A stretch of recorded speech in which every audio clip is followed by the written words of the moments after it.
Hey guys, welcome to another episode by Unloved and Legendary. I am your host, Kenshin, and today I just want to talk about 10 cards that I play around in my decks, and I think that you guys could get a lot of use out of them, especially if you are a budget player or if you're just looking for not very popular cards to build a deck, as I myself, I really enjoy just playing on a lower power level instead of always going to just the fast and the best plays in the game. I really want to find something that has utility. And also, if you hear some ruffling around, that is my cat currently in a bag of clothes living its best life. So, with that, I want to get straight into it with Invasion of Arcavios. Right, so what we have here is we have a battle. And when it enters, if you don't know what a battle does, as a siege enters, it's a battle dash siege. Choose an opponent to protect it. You and others can attack it, and when it's defeated, exile it and then cast it transformed. When this siege enters, search your library, graveyard, and or outside the game for an instant or sorcery card you own, reveal it, and put it into your hand. If you search your library this way, shuffle. With that, you've got a lot of flexibility with what this card can accomplish, because when it enters, you're able to search your library for the best instant and sorcery card out of it. You're able to search your graveyard also for your best instant and sorcery. So if you've already used it, you're able to get it back again. And then even if it's exiled, you're able to go and get it from exile back into your hand. An important thing for anybody that's new in the game, just because it says outside the game, that doesn't actually mean that you just get to bring any cards along with you. The only way that this really truly interacts is with the exile. So I think that this card can do a lot with just being able to tutor. I get it, it is 5 mana for a tutor, but I think it's a very flexible one. It's not just tutoring from your deck, and it's not just tutoring from the graveyard. And I don't even think that's necessarily a really popular thing in blue, but I think it definitely adds a lot of functionality. So with that, you cast it, it enters under an opponent's control, and then once you deal 7 damage to this thing, it turns around and becomes the Invocation of the Founders. It's an enchantment, and it says whenever you cast an instant or sorcery from your hand, you may copy that spell, and you may choose new targets for the copy. If you're in a Spellslinger deck, this goes insane. This gives you a ton of value up front, and you're able to get a lot of things going from just this. And I do get it, because in a Spellslinger deck, maybe you're not the most aggressive, but I do think, once again, if you're able to do that, or maybe even politics it out, I do think it might be a bit hard to politics, because when somebody sees what's on the back, most people I don't think are going to go for this. But if you are able to deal like burn damage to it, because you could fireball it, any number of those kinds of things, I do think this can do a lot of work for you if you are able to get that. And even if it's in a non-Spellslinger deck, once again, just going and getting the best instant or sorcery from your graveyard, exile, or deck, once again, there's a lot of flexibility there. This is basically another copy of that card in your hand. So that is what I have for this battle. Next up, we have Boonbringer Valkyrie. It is 3 white for a backup 1, 4/4, flying first strike lifelink. Backup says whenever this creature enters, put a 1/1 counter on target creature. It is 1 because it has backup 1. It can be more than that. If that's another creature, it gains the following abilities until end of turn. So with that, this creature enters, you put the 1/1 counter on another creature, and it gains flying, first strike, and lifelink. So what you've done now is you've pumped a creature, given 3 very powerful keywords to it, and now you have 2 bodies on the ground. And it gets even better if you're playing this in a Boros deck, where maybe you're able to give it haste, or even just an equipment deck where you're able to give it haste. that means that you're able to go in ahead and push in for damage while also gaining life. And giving it that first strike keyword means that, once again, an opponent's going to have to think about how they're going to block this, because they're definitely going to go down a creature if they block it with the wrong thing. Also, just giving evasion, very powerful, very good. I think it can do a lot for a board, and if you're playing in the 1/1 counter synergies, then you're gonna love this card.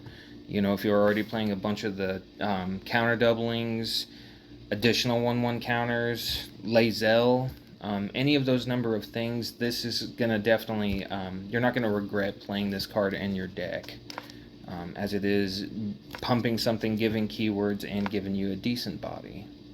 Next up, we have Primeval Herald. Or Primeval Herald. It is 3 and a green for a 3/1 with trample. When this creature enters or attacks, you may search your library for a basic land card, put it onto the battlefield tapped, then shuffle. For 4 mana, you're gonna go get a basic land right off the bat onto the battlefield tapped. I think that's already not.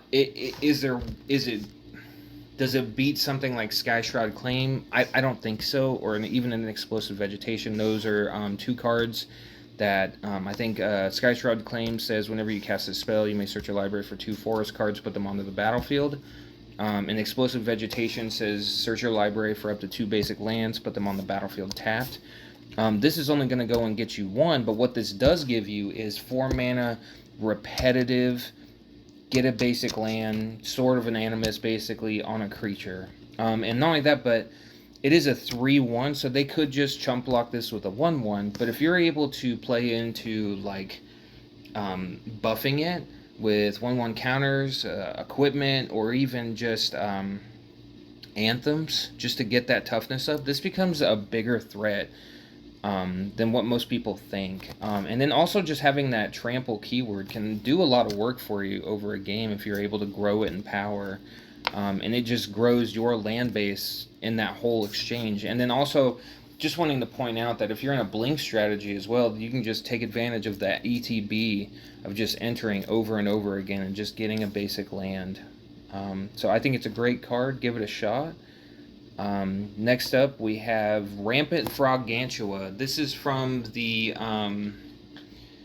Omo Precon. I don't remember what the name of it is. It is a Simic deck, and it's all about putting everything counters on your lands or your creatures, and they basically become every basic land type, or not every land type.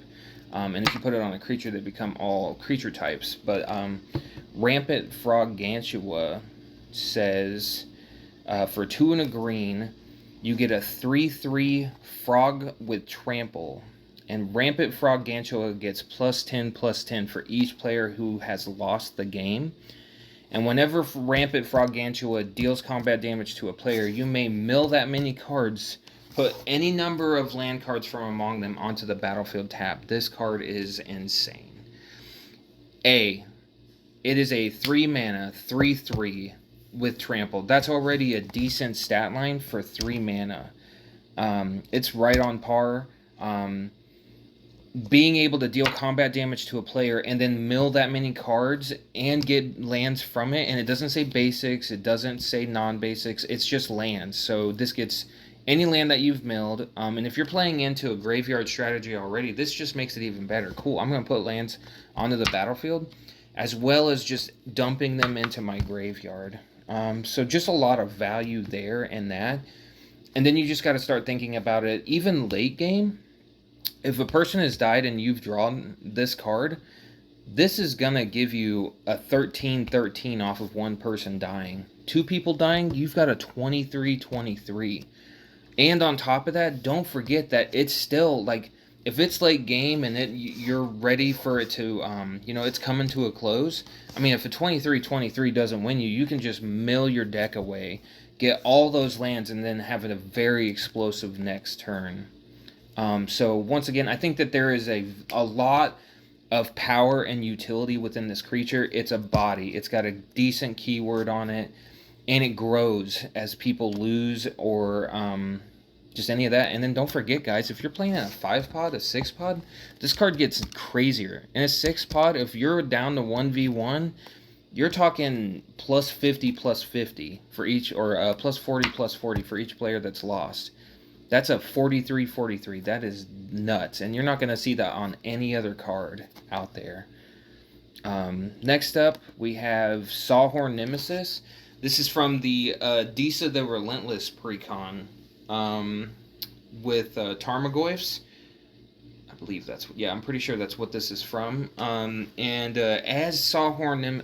it's 3 and a red for a 2/4 dinosaur. And as Sawhorn Nemesis enters the battlefield, you just choose a player.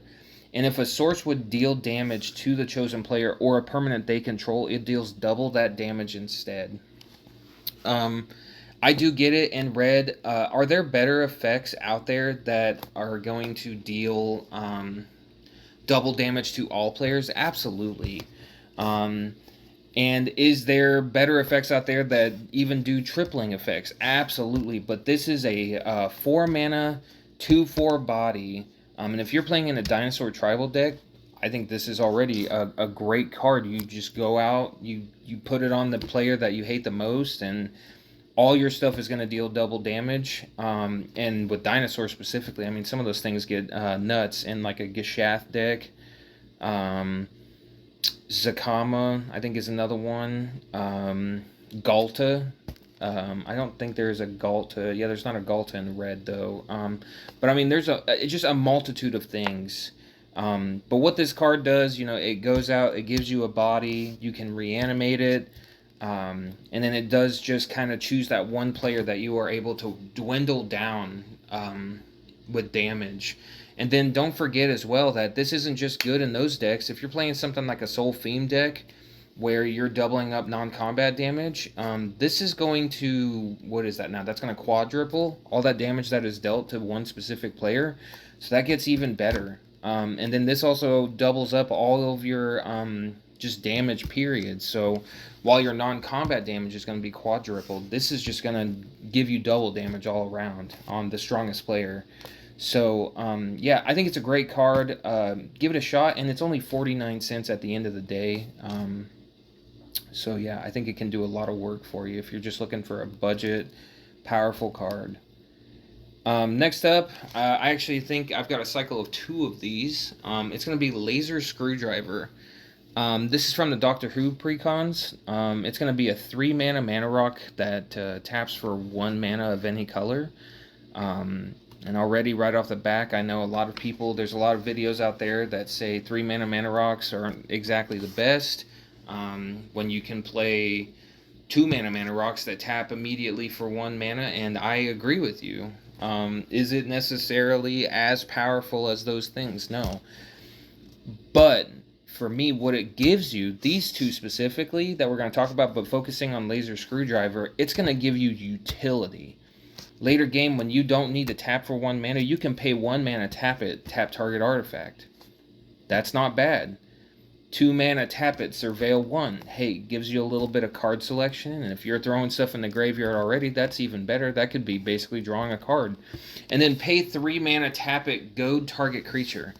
In Commander format, that's very good. Cool. I'm going to goad the biggest thing on the board, and that means it's not going to come at me, so that's a whole lot less stress off of me for 3 mana, and it still taps for mana and does all those other things. It's a very powerful mana rock, gives you a lot of utility, and I think there's a lot of use case there if you look at it. And this card is only 99 cents, so it's cheap. Give it a shot, pick it up, and just let me know in the comments if you use this card already. Next up, we have Sonic Screwdriver, as I said, so it's another 3 mana rock, taps to add 1 mana. This one, though, you can pay a mana, tap it, to untap another target artifact. I think that this one, from that 1 mana play, this can do a lot in a lot of other decks. We'll come back to it, but 2 mana tap it, you can scry 1. It's not as great as Surveil, but still being able to scry, that is top deck manipulation, and you're able to at least figure out what your draw is going to be better. And then pay 3 mana, tap it, target creature can't be blocked this turn. This is a mana rock that can make something unblockable. And if you're already playing things like Thran Dynamo, Throne of Eldraine, Relic of Sauron, any of those mana rocks that tap for more than 1 mana, this is pay a mana into it, untap that mana rock. I mean, if you're playing the Thran Dynamo, this is, you know, spend a mana, untap that Thran Dynamo, make another 3 mana. So even if that's just the play, I mean, you netted 5 mana off of that. That's extremely good. I think, once again, this can do a lot of work. Giving a creature unblockable is extremely powerful. And if you notice, it doesn't say target creature you control. It says target creature can't be blocked this turn. So you can do this on an opponent's creature. You can do this on your creature. Keep in mind, too, between these 2 mana rocks, since they say target, I don't think there's anything on here that says you control. So you can commit crimes with these cards. So if you're in a crime deck, these will also pull a kind of a double duty for you, and just getting that crime committed trigger. Yeah, so I go ahead, guys, just let me know. This one's only 79 cents online. I think, once again, like I said, they can do a lot of work. They're really good cards, and if you already play these cards, just let me know down in the comments what your thoughts are on these, and let me know what your thoughts are on 3 mana rocks, because I'm not saying that I'm right by any means, and maybe you don't like them, and I think that's perfectly fine, but like, I'm all about finding utility out there. Going on to the next card, that's going to be Grim Captain's Locker.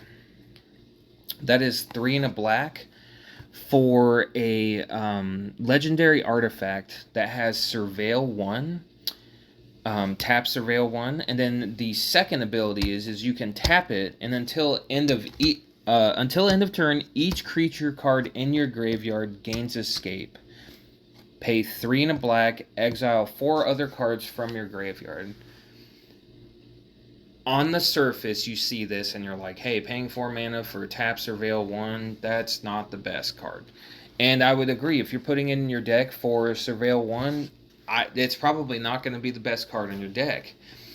But if you're in a graveyard deck, this is going to do the work for you.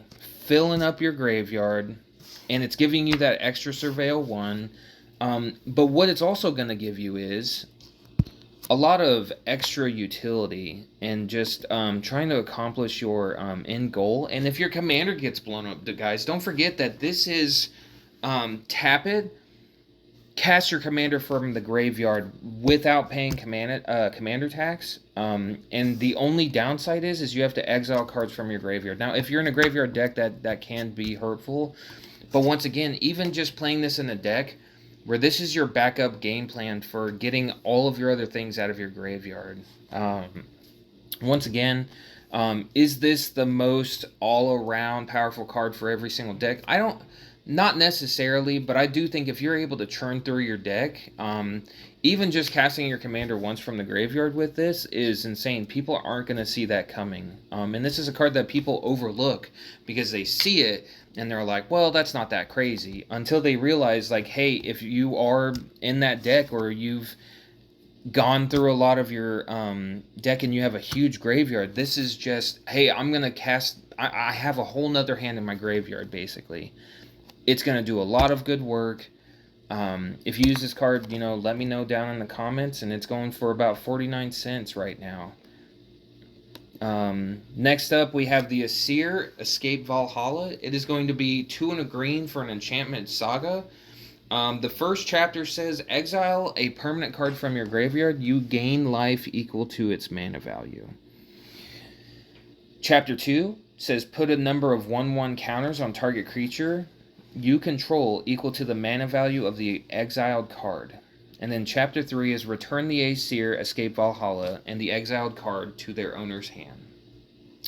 This card puts in the work. Now, hear me out. I know what you're going to say. Well, Kenshin, what if it gets blown up? Well, if it gets blown up, yeah, I won't lie, you definitely did lose some value here.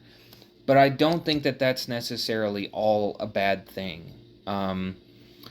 Losing value is a bad thing, so I don't want you to think that. But it's 3 mana at the worst. You gain some life. That is objectively probably the worst it's going to get. But I think once you hit Chapter 2, putting 1/1 counters on target creature equal to the mana value of the exiled card, that can... I've won a lot of games from this card and gone like just bonkers. In the previous video, I talked about land cycling, and I have a Bant deck that has a ton of that, and this is a way that I just loop all of those land cycling cards, and they're already high mana cost, so I just land cycle, go get a land, and then on turn 3, you know, I have a little small creature on the board, I cast this, I exile that 6-drop, gain 6 life. Next turn, put 6 1/1 counters on a little boy. Now it becomes a big boy. People do not see that coming. And then if they still have not addressed it, cool. Guess what? 3 mana. I'm going to go get that card back from my hand from exile and get this Enchantment Saga back.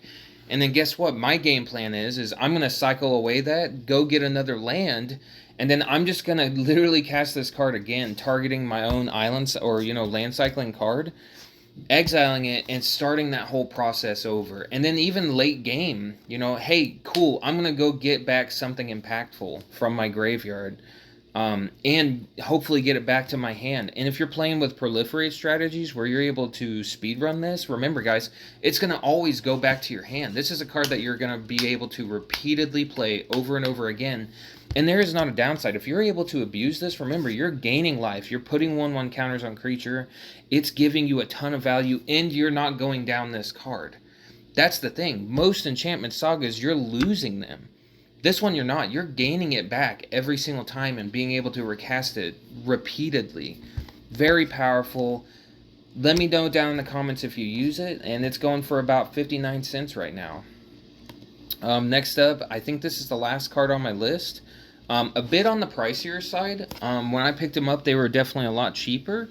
But since then, it has definitely picked up in price. But it's a great card. It's called Lazotep Quarry. It is a land desert, and you can tap it to add a colorless, or you can tap it to sacrifice a creature, add 1 mana of any color. And then for the third ability, you have X2 colorless. Tap it, sacrifice a desert, exile target creature card with mana value X from your graveyard, create a token that's a copy of it, except it's a 4/4 black zombie. Oh boy. It's a land when you need it to be a land, guys. It is a sack outlet if you need it to be a sack outlet. Cool, sacrifice a creature, get colored mana. I love it. I played in decks where I care about sacrificing and getting things to the graveyard. If you're in a token deck, it can even pick up work at the end in that kind of a thing. And then it's also, hey, later on in the game, when it's like, hey, I don't really need the land anymore, it says sacrifice a desert. So remember, you can sacrifice this land to it, or if you're playing other deserts in your deck, you can even just sacrifice other deserts. So you're able to do this repeated amount of times. The important thing is to remember, though, that you are exiling the card that you get back with it. So you're not going to be able to do it again, but that's not necessarily the worst thing. If it's late game and you've got nothing else going on and you're not necessarily doing graveyard shenanigans, this is just an extremely powerful play on getting a value piece back. I play this in a Simic Crewfix God of Horizons deck, and I constantly use it to get back my, what is that I'm looking for? It is the creature that lets your permanents tap for triple, or lets your permanents tap for 3 times the amount of mana. I think it's Nyx Bloom Lotus, I think, or it's something like that. I don't fully remember what the name of it is. Hit me down in the comments if you remember what that name is, and I'm gonna look it up after this. But once again, it's just all about getting those value pieces back, and then most importantly, just being able to sacrifice a creature. In decks that want to be able to do that, this is just that on a land, guys. It is going to give you value, it's going to give you mana, it's going to pull double, triple duty, and that's just what it's all about, right? And for $3, I think that's actually quite a bit of value. And like I said, so with that, yep, we are coming to a close. If you guys have any questions, or if you want to share any stories about how any of these cards have impacted your games, just let me know down in the comments. And I appreciate all of you so much. I appreciate Moxfield for having a wonderful website that I'm able to use to reach out to you guys. And if you need anything else, just hit me up in the comments, send me an email, and I'd be happy to give advice, or even just talk about how different cards have impacted games that other players don't use. So with that, Kenshin 107 out.